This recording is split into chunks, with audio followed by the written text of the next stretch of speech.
I genuinely thought like the cameras would stop rolling and they'd be like, oh, that was really good.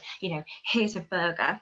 Thanks for pretending you're going to be sleeping in the hammock, but actually we're in the Malmaison.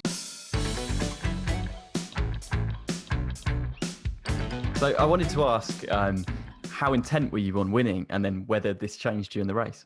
I think, well, we certainly started off wanting to win, and then it quickly dawned on us that it's not going to be an easy race, really.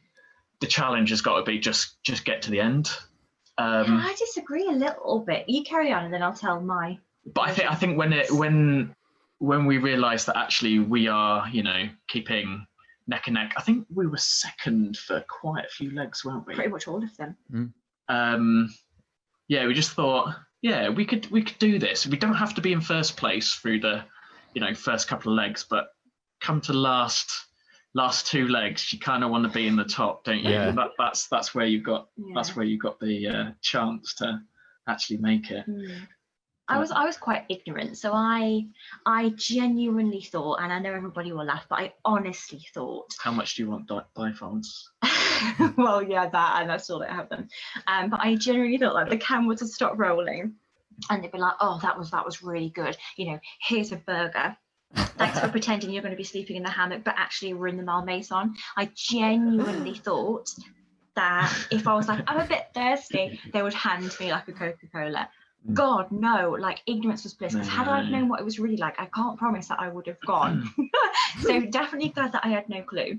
To begin with, I just wanted to finish, and I didn't even care. Like we said, didn't we? Like you said, even if we get there 20 weeks after the race is finished and everyone's gone home, at least we've finished. But then when week on week we were still in the competition, and it was bumping into like these incredible people that we were racing with, and thinking, God, like we're actually keeping up. That's when I thought we might actually have a chance at winning this. And then that's when we started playing really, like let's boom, knuckle down, we need a plan.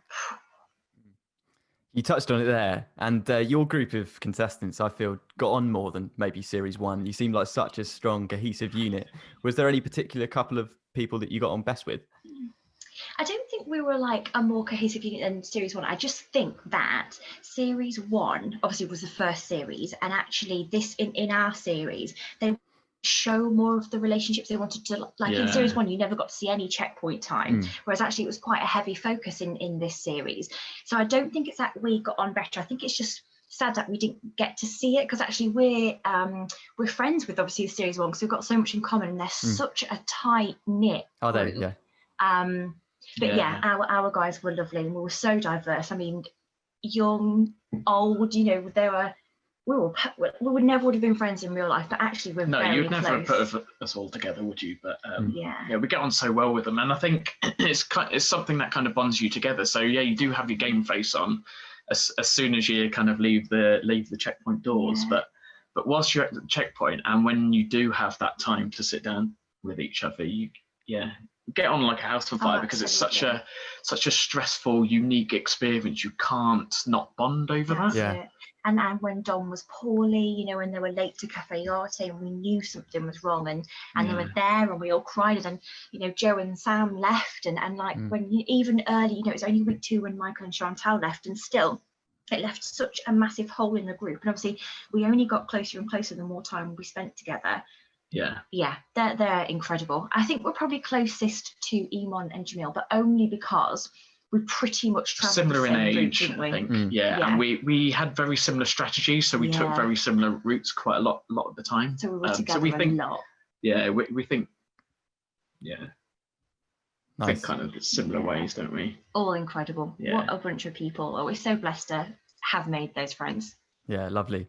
And I wanted to ask what the checkpoints were like. They must have been this bliss in between the chaos. Oh, they were heavenly, weren't they? They were heavenly, but it comes with a downside, because like it gives you a false sense of like luxury, because it just makes that day one back on the road so much harder. Do you remember leaving Copan Ruinas? You what, sorry? Do you remember leaving Copan Ruinas? So we'd had this lovely, I think we'd had you broke down, didn't you? Oh my God, I couldn't leave.